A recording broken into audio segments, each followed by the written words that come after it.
You're listening to the Intuitive Mastery podcast.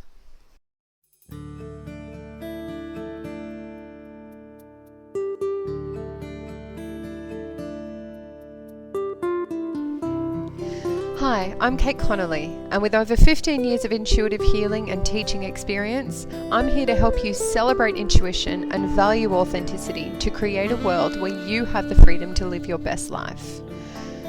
This podcast is here to teach you how to apply the principles of spirituality, healing, and mindset to have true and lasting joy, all from the inside out. This is the Intuitive Mastery podcast. Hi everybody, my name is Kateconnolly. I am your host of this beautiful podcast called the Intuitive Mastery podcast. I am super excited to be with you today and to share my information and to build my community, which is turning into this beautiful, amazing place for like-minded people to come and do spiritual healing, to check into their intuition, to really remember and get to know themselves on a deep level, to heal anything that's getting in their way, and also to create these amazing lives by design, which is just such a wonderful way to be. I think we need to more and more in this day and age start taking control of our own destinies and not leaving it up to other people or institutions or governments or anybody else to tell us how to live. Ultimately, our life is our design. And if we choose to embrace that as a way of being, there is no limit. And that's such an exciting thing. If you would like to join, we have memberships for everybody, everything from free to more accelerated, where you can get one-on-one coaching.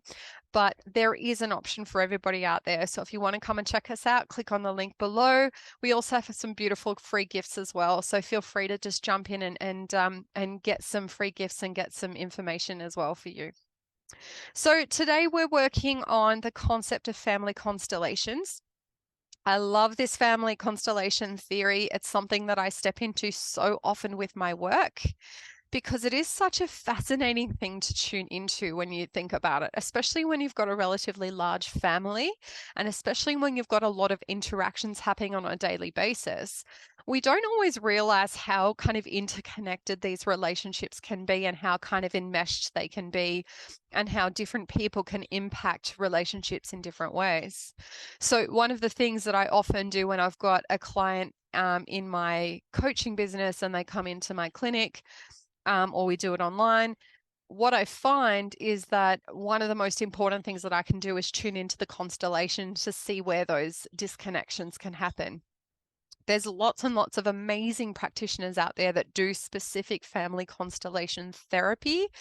And if you do feel like you have an issue with your family constellation, it is a very powerful tool to try and actually heal and move through different things that can impact your life and your relationships.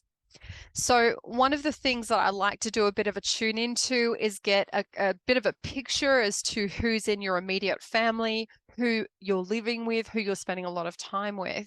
And typically what I do then is I'll check into, okay, for example, if it's between me and my husband, do I have a disconnection between me and him, or is there a disconnection between him and me? We have 4 kids. So is there a connection between me and my eldest and me, my eldest and my husband and my eldest? And then the second and the third and the fourth, right? So it can get quite complicated. There can be a lot of different kind of, branches of that constellation energy, but it is actually a really powerful thing to try and heal because ultimately we don't always know exactly the point of disconnection and the point of connection.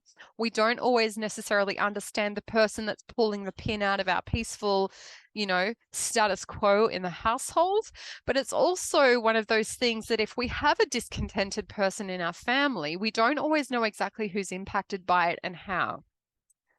So to tune into this, you can have a bit of a play. You can maybe even write it down or do some family constellation therapy.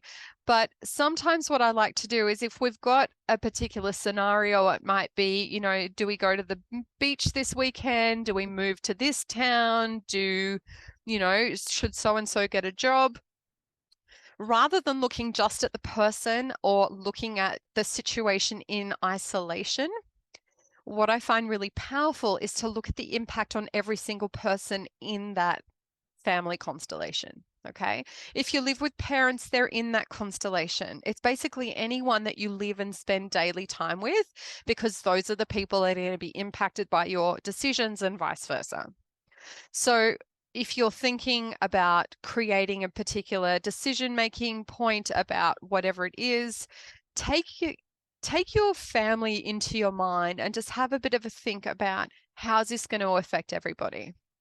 Am I going to be impacted by such and such? Are they going to be impacted by me? Are they going to be impacted by someone else? Is someone else going to be impacted by them? And by giving a bit of a tune in and checking into each of the people in your family, you may be quite surprised at what comes up. So it might be that if my husband wanted to take a job and he wanted to now work weekends and he normally works during the week, rather than just looking at him and going, okay, how's he going to cope with that? Is he going to feel happy with that? Is that going to be something that serves him?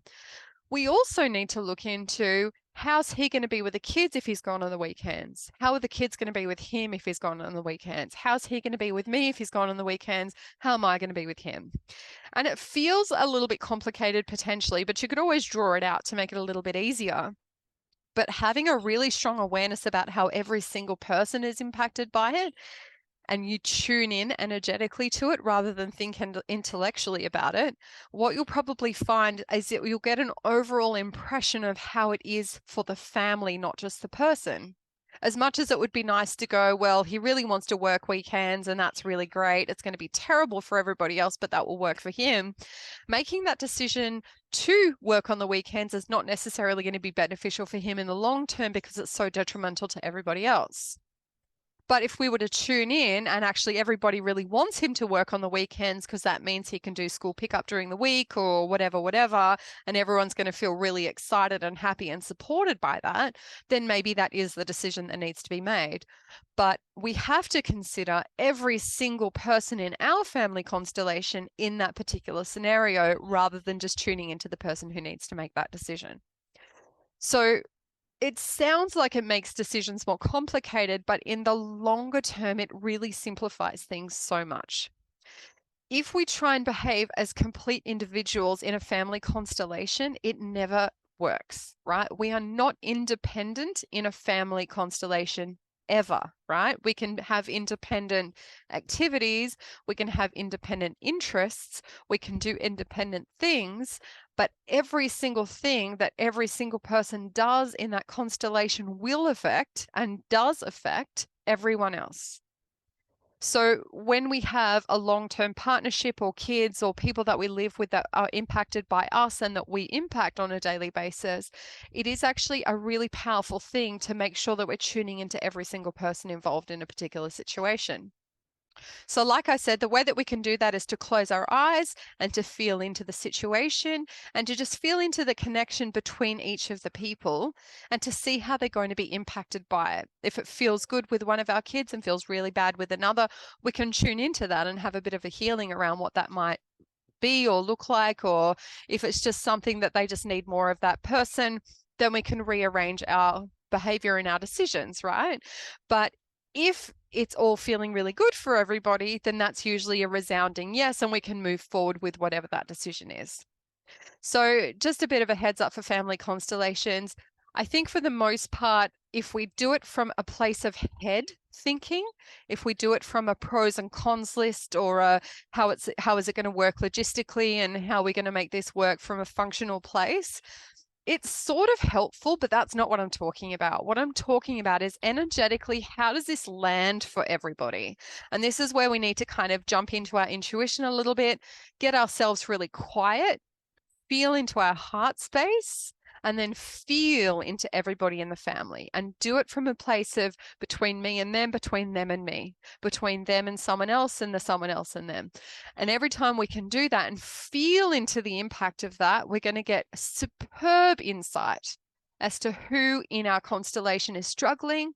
Often we'll get insight into what it is that we need to do to fix it. And then we'll also have really amazing insight from our heart space, from our intuition, as to what we need to do in any particular circumstance. And it'll give us the ability to make decisions even though it takes a while in the beginning, but usually those decisions are always going to be better off from the family than if we don't do this process or a process like this. We jump into something without really considering all the different angles, and then we have to then refocus or pivot later on because it hasn't worked. So take yourself a bit of time before you go into a decision-making process with your family. Give yourself the gift of just slowing down to speed up. I love this concept, slowing down to speed up, because that is the combination of using your intuition and using your tuning in ability, and the doing. The slowing down feels painful sometimes because sometimes we just want to jump into an action or a decision or a movement, right? But if we don't slow down, we don't get the intuitive hits that we need in order to make the right choices. So the slowing down gives us the power and the tools to do the doing with so much more ease. And then when we finally get to the doing, it happens effortlessly and easily, and everybody's happy. So the slowing down to speed up with our family constellations is giving ourselves a moment to just really tune into everybody. How is so-and-so going to feel about this? How are we going to handle this? What are we going to do? Not from an intellectual place, but from an energetic place. And you don't have to be an intuition healer or teacher to do this. Just close your eyes, put your hands on your heart space if that really helps you, and then just feel into the people in your family.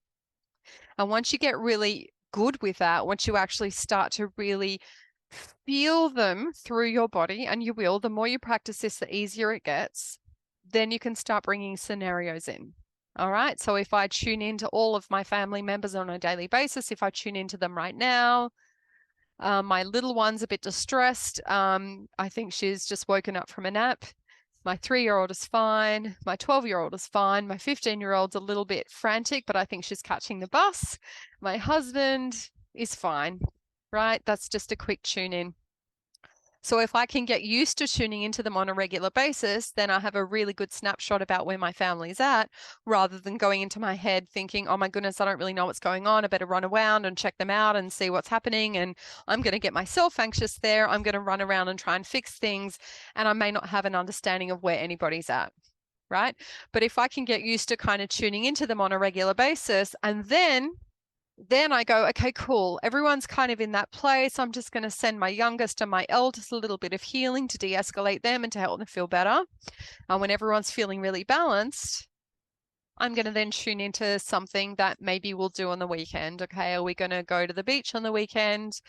And I'm going to tune in to my youngest. Yes, that's great. My 3-year-old, that's great. My 12-year-old, not so much. We'll tune into her in a minute. My eldest one, that's great. And my husband, that's great. Cool.